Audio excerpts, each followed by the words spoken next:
نبی علیہ الصلوۃ والسلام مقام روحا وتویل چې هغه ته ورسېدنه نو ودرېد صحابه کرام راجمع کړو چې راجمع کړو نو نبی علیہ الصلوۃ والسلام د صحابه کرام سره مشوره کوي نبی علیہ الصلوۃ والسلام ورته فرمایي وای تاسو ته پته ده چې موږ د ابو سفیان قافلې د تجارت قافلې پسې راوتیو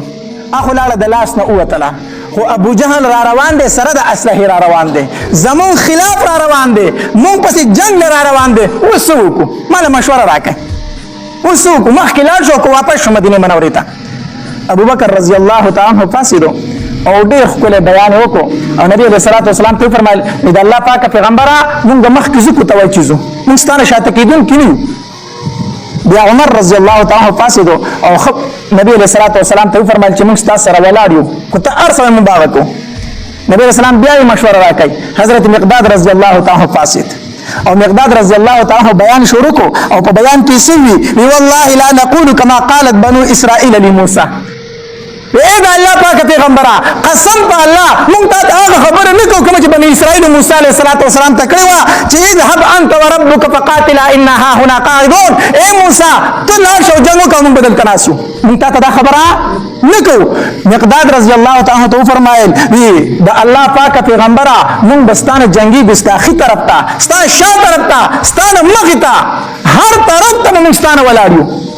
مونږ دا تا ته نه وایو چې ته لاړ شه ته ستا رب دې پوه شي مونږ به ستا سره ځو او بیا به هم جهاد کو مقداد رضی الله تعالی ډېر یو جذباتي بیان وکړو ابو ایوب انصاري رضی الله تعالی فرمایي عبدالله بن مسعود رضی الله تعالی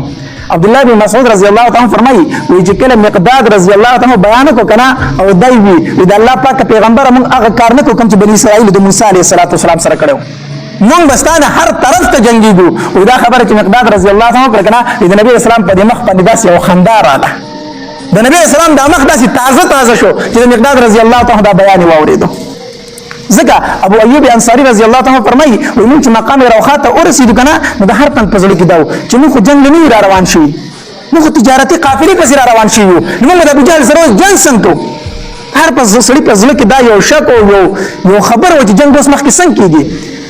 مقداد رضی الله تعالی پاسه دا بیان وکړه کنه یو ټول صحابه کرام دغه وی چې د الله پاک پیغمبر مونږ بستانه هر طرف ته جنگیږو وی بیا د هر صحابي په غل کې دا ارمانو چې ما د مقداد رضی الله تعالی خبره کړې وي خو نبی علیہ السلام بیا आवाज کوي مال مشوره راکړي مال سره کوي مقداد رضی الله تعالی دوبره جذباتي بیان وکړه بیا نبی علیہ السلام فرمایي مال سره کوي مشوره راکړي سعد بن معاذ رضی الله تعالی پوه شو چې د نبی علیہ السلام اشاره چاته ده ځکه چې عمر هم چې دی نو دا مهاجر صحابي دی مقداد رضی الله تعالی مهاجر صحابي دی ابوبکر رضی الله تعالی مهاجر صحابي دی او نبی علیہ السلام بیا आवाज کی مال سره کوي مشوره راکړي نو سعد بن معاذ رحمه پوه شو چې د نبی اسلام اشاره انصار ته ده اے انصار تاسو له مشوره راکړي نو سعد بن معاذ رضی الله تعالی پاسه ده دا انصاری صحابي دی پاسه دا بیان شروع کو او بیان شروع کو او د بیان خلاصه دا او په اخر کې فرمایل د الله پاک پیغمبر مونږ پتا ایمان راوړل مونږ پتا سره راوړل ایمان راوړل مونږ ته د الله پیغمبر منلې قسم په الله کتره ته و چې دریاب ته وردان گئی مونږ ټول وردان گو یو انصاری صحابي برانه مرستونه پاتې کیږي ته غزا یې ده کنه چې جنگ کو کتره ته اوس وای چې ټول انصار دریاب ته وردان گئی مونږ وردان گو یو انصاری صحابي به شاته پاتې کیږي چې کله سعد بن معاذ رضی الله تعالی د انصار د طرف نه دا بیان وکړه کنه نبی رسول الله سلام بالکل څه شو مطمئن شو او خوشاله شو ډیر زیات خوشاله شو نبی رسول الله سلام د مخ کې تلو سو کړه فیصله وکړه چې زو اوس کو د ابو جهل د قافلې سره جنگ راځي او کو د ابو سفیان د قافلې سره جنگ راځي خو رستو کېدونکي نه یو موږ اوس څه کوو